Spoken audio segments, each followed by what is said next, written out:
Haja letra pra essa moça. Nós estamos vivendo aqui no Rio de Janeiro um momento de alerta em relação às doenças transmitidas pelo Aedes aegypti, porque além da dengue, da zika, esse ano nós temos o risco de uma epidemia de chikungunya, que é uma doença que pode ser bastante debilitante. Então, o envolvimento de toda a população é extremamente necessário. E para conversar sobre isso, sobre estratégias de prevenção, nós temos aqui hoje, para aquela conversa, a Cristina Lemos, que é superintendente de Vigilância em Saúde da Secretaria Municipal de Saúde do Rio de Janeiro, o Michael Gomes Correia, que é uma jovem liderança comunitária do projeto Reciclação do Morro dos Prazeres, e Guilherme Franco Neto, especialista em saúde, ambiente e sustentabilidade da presidência da Fiocruz. Todos têm responsabilidade num processo como esse, né, tanto por poder público quanto a sociedade, mas a mobilização o assunto prevenção, ele não pode parar nunca. Ao mesmo tempo que tem pessoas que querem realmente a mudança, tem pessoas que tanto faz. Por isso que eu acho que a gente tem que sempre continuar dando essa informação, se comunicando, trazendo todas as formas para se melhorar. Então, a mobilização da comunidade, a mobilização dos atores públicos, a mobilização da comunidade científica, a mobilização dos produtores de tecnologias de forma integrada é essencial para que a gente supere essa realidade de hoje. A gente podia começar pensando um pouco como é que está a situação atualmente no Rio de Janeiro, né? Com o que a gente deve se preocupar?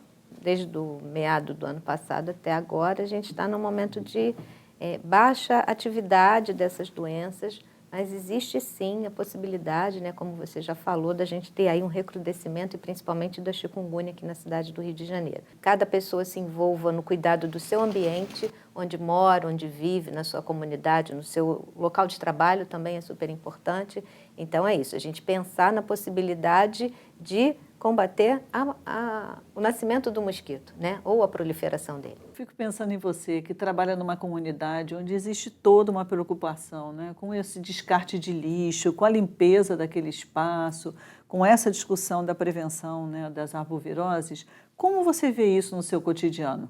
A gente tem que primeiro sempre priorizar que o do mosquito não deva nascer, né? A gente tenta reeducar, na realidade, a população da comunidade para que ela se previna sobre isso, porque nós somos coautores. Então é sempre mais importante você lembrar, ficar meio que batendo naquela mesma tecla, sempre lembrando a pessoa, porque se seu vizinho faz, por que você não pode fazer também? E, geralmente a pessoa não se importa muito, deixou de se importar com o próximo. Por exemplo, eu posso saber do meu, eu já ouvi muito isso, isso nunca vai acontecer comigo. É muito complicado, essa questão de trabalhar com a humanidade das pessoas. Essa experiência do Morro dos Prazeres é uma das mais bem-sucedidas aqui no Rio de Janeiro. O que você acha que fez com que esse trabalho desse certo? Alguns moradores realmente abraçaram, vamos dizer assim, a causa e também por viver um espaço melhor. Por exemplo, você tem uma qualidade de vida melhor se você não tem um lixão do lado da sua casa. Eu acho muito importante que a gente preza muito a utilizar as crianças. Não utilizar, mas sim chamar pra gente. Porque acontece, muitos desses mutirões, algumas crianças deram a ideia.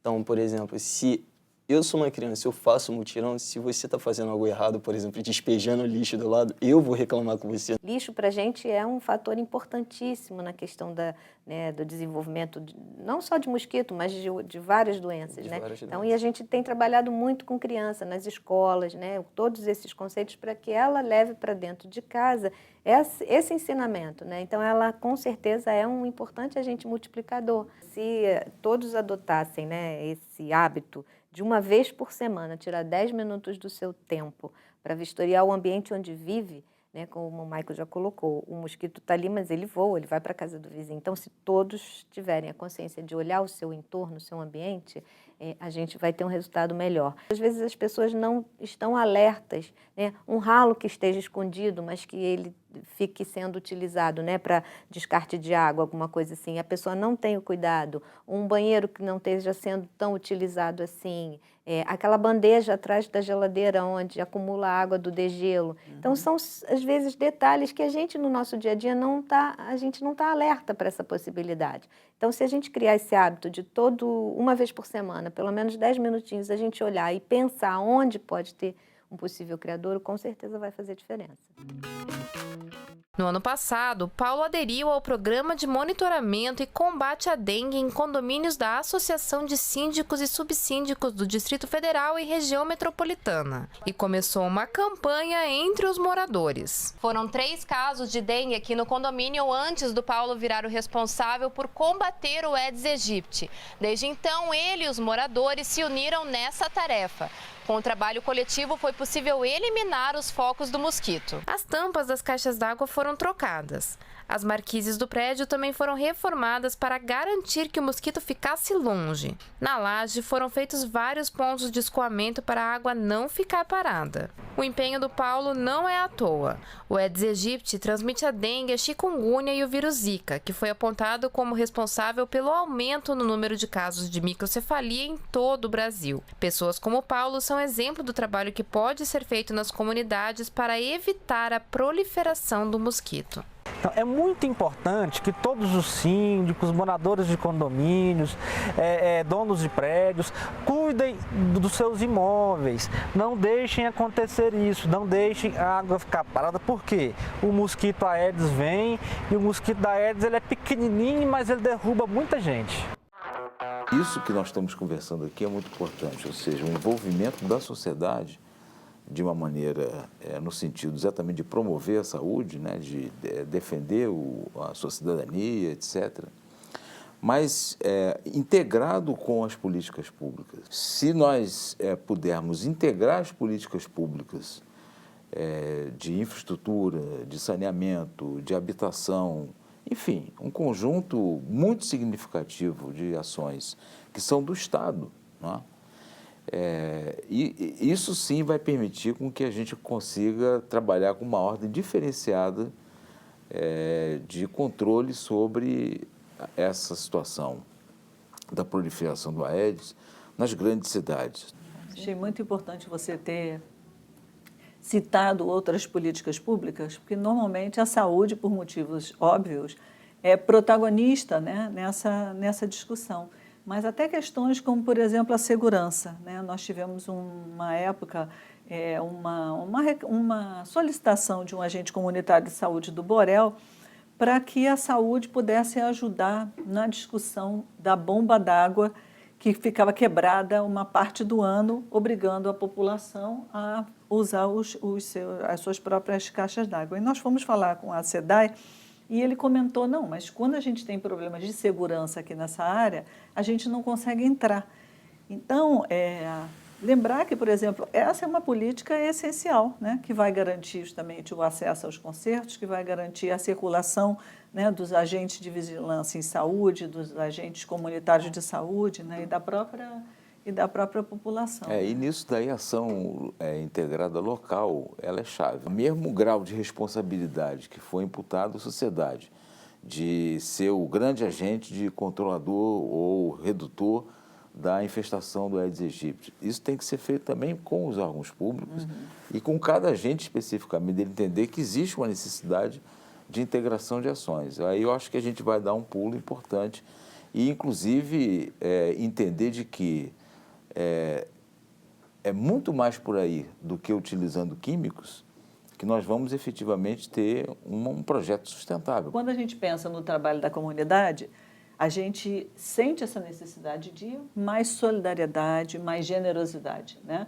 Às vezes, eu não tenho que cuidar só do meu ambiente, eu tenho que cuidar daquela comunidade. Se tem uma grávida naquele lugar, então, eu tenho que ter um cuidado muito mais minucioso. Mas nas políticas públicas, a gente também precisa de humildade e de generosidade, né? Porque às vezes a gente só quer cuidar da nossa área, isso não é minha responsabilidade, isso é a responsabilidade do outro, né? Então a gente precisa também cultivar esses valores na própria política pública. Esse conceito que a OMS nos trouxe, foi construída com os países, de saúde em todas as políticas, né? Nós preferimos dizer de que é saúde com todas as políticas. Porque integra melhor, né?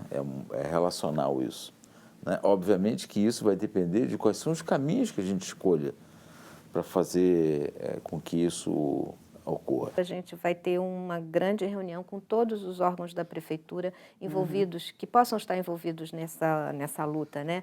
Principalmente Secretaria de Obras, Ordem Pública, Conlurb, Urbanismo. No momento de uma obra importante do governo, o que fazer com aquele entulho, quem tira, quem é a responsabilidade, o acesso da Conlurb aos locais para coleta regular de lixo, isso para a gente é fundamental. Essa junção de poder público com a comunidade foi muito importante durante o tempo, porque a gente tem uma unidade de saúde do bairro de Santa Teresa. E aí, a gente tem uma parceria muito grande com a comunidade dos Prazeres, inclusive, o projeto que a gente tem lá. Fica bem mais fácil quando a gente busca o poder público e ele aceita. Quando a gente traz para a população todas as informações de uma forma transparente, né, mostrando, olha, se aqui a gente não tiver mosquito, com certeza, mesmo que a gente tenha um doente, mas a gente não tem um mosquito que vai ser o elo transmissor para as outras pessoas, a gente vai conseguir ter um impacto e o controle da doença, né?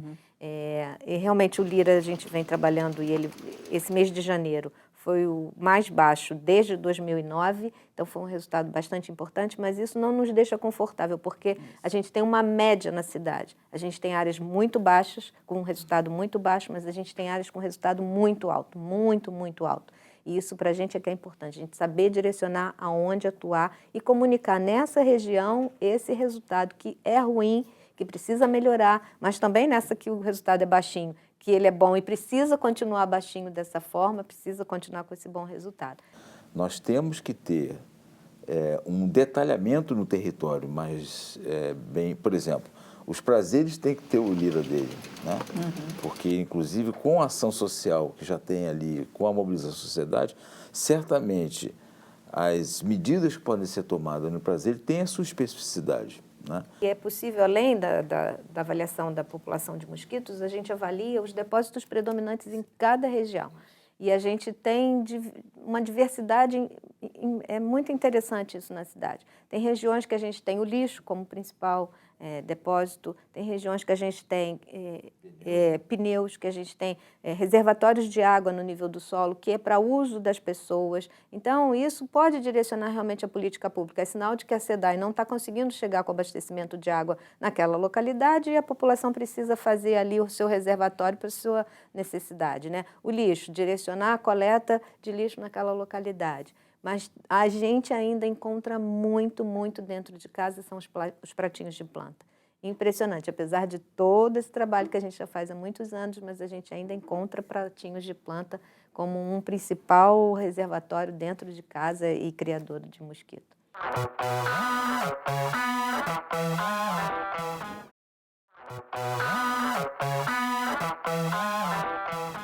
Vocês estão trazendo a relevância, né, dessa informação para o cidadão.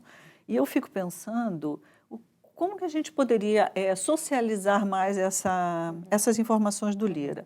Por exemplo, será que a gente não deveria ter essas informações disponíveis, mas traduzidas para o público dentro de todas as unidades de saúde?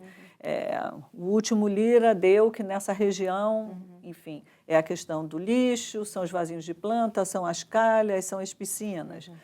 Enfim, passar essa informação, por exemplo, para a mídia local. A gente vê várias comunidades com rádios comunitárias, com jornais comunitários, né, que têm, inclusive, essa habilidade de traduzir para o público, né, esses dados que são mais complexos, né? Vocês estão pensando nisso, assim, nessa parceria com rádios comunitárias, com mídias locais, com redes sociais? Porque eu fico pensando assim, o quanto a nossa cultura, né, está mudando em função das redes sociais. Por exemplo, hoje em dia, se tem ameaça de chuva, eu particularmente já entro no Facebook, Centro de Operações Rio, às vezes eles estão fazendo, né, transmissões ao vivo, eu já vejo se tem chance, né, de enchente em algum lugar, enfim, eu me organizo em função disso. Então, será que o Centro de Operações Rio também não poderia ter esse tipo de, disponibilizar esse tipo de informações, né? A gente está conversando, sim, com o Centro de Operações Rio. Na semana passada, a gente já fez uma primeira reunião e a gente já vai começar a passar um mapa do Rio de Janeiro. A gente está só na organização mais tecnológica, né, dessa informação, de ter semanalmente a atualização dos mapas, desse mapa realmente do trabalho dos agentes de vigilância, que eles possam divulgar naquela área como que está o índice de infestação, o percentual de criadouros detectados naquela região. A gente já vem discutindo com eles para que eles divulguem no site deles. Tem um aspecto que tem que ser observado para a gente não ficar com a falsa impressão de proteção que quem cria as condições para a Aedes é o homem, não é o contrário. Né? Somos nós que, vamos dizer assim, acolhemos ou trouxemos para o nosso... oferecemos todas as condições para o Aedes estar aí. O interessante, e aí você coloca uma coisa muito importante, Viviane, que é essa capacidade de que, através dos sistemas de informação e dos meios de comunicação, das redes sociais, a sociedade esteja, de fato, entendendo que essas ações todas integram a sua cidadania. Né? E aí, por isso mesmo, a necessidade da articulação com os poderes públicos, as políticas públicas, porque há uma integralidade nisso tudo. Né? Nós não podemos pensar de maneira que, bom, está aqui, está ali, está resolvido. É complexa a coisa. Essa simplificação do tratamento com a Aedes, ela é um pouco delicada, porque não é isso. É toda uma rede de possibilidades que nós temos que estar atentos a isso. Né? E daí a necessidade, por exemplo, isso que está sendo feito com as crianças no Prazeres, e que a gente já observou isso quando um trabalho bem conduzido, junto especialmente às crianças, tem um resultado muito importante. Eu diria a mesma coisa nas redes de organização das mulheres, porque quem essencialmente fica, vamos dizer assim, nos bairros, nas localidades, ao longo do tempo, muitas vezes às 24 horas do dia, são as mulheres. Elas têm um domínio da dinâmica daquele território muito maior do que quem entra e sai e muitas vezes fica por um período curto, depois muda, etc. Então, isso são aspectos muito, eu diria, significativos para nós entendermos, inclusive, quase que a sociologia e a arqueologia dessa montagem dessas ações nossas. Essa ideia de que o mosquito é um transportador do vírus não está clara para a população. Eu sou professora de medicina social e levo os alunos nas unidades de saúde. E a gente costuma, antes de pensar em qualquer tipo de ação, a gente costuma conversar com as pessoas para saber o que é que elas entendem, quais são seus mitos. Então, eu sempre falo para os alunos, pergunta para os clientes se eles acham que a pessoa que teve diagnosticado dengue, ou zika, ou chikungunya, se ela precisa usar repelente. Primeiro eles olham e falam, claro que não, ele já está doente. Aí eles começam a pensar, não. E aí entendem, né, essa questão de que aquele doente é uma fonte de vírus. Exatamente. Mas isso não está claro para a população, não está claro para os alunos e às vezes me dá a sensação de que não está claro nem para muitos profissionais. Com certeza. Se a Não gente vem discutindo isso, da importância da gente falar sobre isso. E é impressionante isso, como nós profissionais não abordamos esse aspecto de que o doente, mais até do que os outros, eles precisam usar o repelente porque ele é fonte da infecção. O mosquito vai picá-lo e aí vai transmitir para outra pessoa que não está doente. E a gente observa exatamente isso, a gente vem trabalhando isso com os profissionais, pelo menos, né, da rede municipal, nesse sentido da prescrição, né, sair com uma prescrição o uso de repelente para a pessoa que esteja doente. Ou então no próprio mosquiteiro, um cortinado, já que aquela pessoa às vezes vai ficar doente, vai ficar acamada, né? Então pelo menos ter uma proteção física. Né? A gente precisa ouvir também quais são os mitos, quais são as dúvidas. Né? Porque a gente, na saúde, tem essa tradição de levar, às vezes, coisas prontas, né?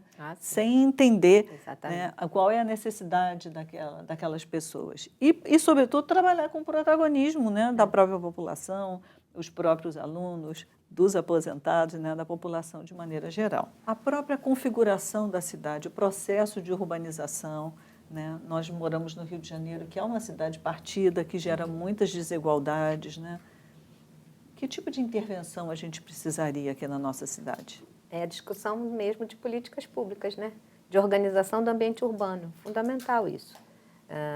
Para que, como a gente já falou, que o poder público tenha acesso com os seus serviços. E de planejamento também, de planejamento exatamente, da cidade, né? De uma cidade mais justa, de uma cidade com um pouco mais de equidade, né? As nossas cidades, elas são espaços extremamente excludentes. Temos ainda grandes desigualdades, como você colocou, né? E, obviamente, que esse tema dos criadores do Aedes e tudo, ele não foge a essa lógica. Sem dúvida alguma, o risco maior, a vulnerabilidade maior vai estar exatamente aonde você tem menos preocupação do ponto de vista de estar solucionando os problemas e menos recursos, menos condições para tal. Menos compromisso. Então, acho que essa perspectiva, vamos dizer assim, generosa, altiva, né, da gente poder exatamente trabalhar com solidariedade, com entender de que olhar para o conjunto, muitas vezes, é mais importante do que a gente olhar para o nosso pedacinho, porque a solução de dengue, chikungunya, zika, eventualmente o risco de urbanização da febre amarela, ela está numa visão integrada da cidade. O número 1746, uma central geral da Prefeitura do Rio, e que tem esse assunto é um dos temas, né, da central de atendimento. Basta a pessoa ligar, não precisa nem se identificar se não quiser, e fazer ali a sua denúncia, ou informar que encontrou, tem ali, ou até mesmo carcaça de carro abandonada, entulho de obra, alguma coisa nesse sentido que possa virar um criador. Nossos agentes, eles têm até 5 dias para atender essa demanda e dar o direcionamento mais adequado, né? Teve uma situação assim que me chocou bastante, uma vez numa reunião com professores. Eles comentaram que agora cada vez é mais comum que as pessoas joguem o lixo na porta da escola, porque existe uma ideia de que ali ele vai ser recolhido mais rapidamente. Eu confesso assim que isso me fez um mal danado. O que vocês acham dessa história? Como é que a gente enfrenta isso? Por que bota na escola? Porque é um equipamento público que é claramente definido enquanto um cuidado absoluto do Estado. Então, de alguma forma, dali vão Alguém tirar, vai resolver. Né? Quer dizer, não só você tira o lixo de perto de você, que em parte é uma solução, mas eu acho que muito mais o recado estou deixando aqui na tua porta para você cuidar de alguma coisa que você não está cuidando de onde é gerado. Uma forma de protesto, vamos dizer assim, né? Que se você uma não está denúncia. tirando aqui, que é um lugar onde você deveria passar, eu vou colocar em um lugar onde você passa. Né? É meio que um protesto, uma denúncia. Né? Claro.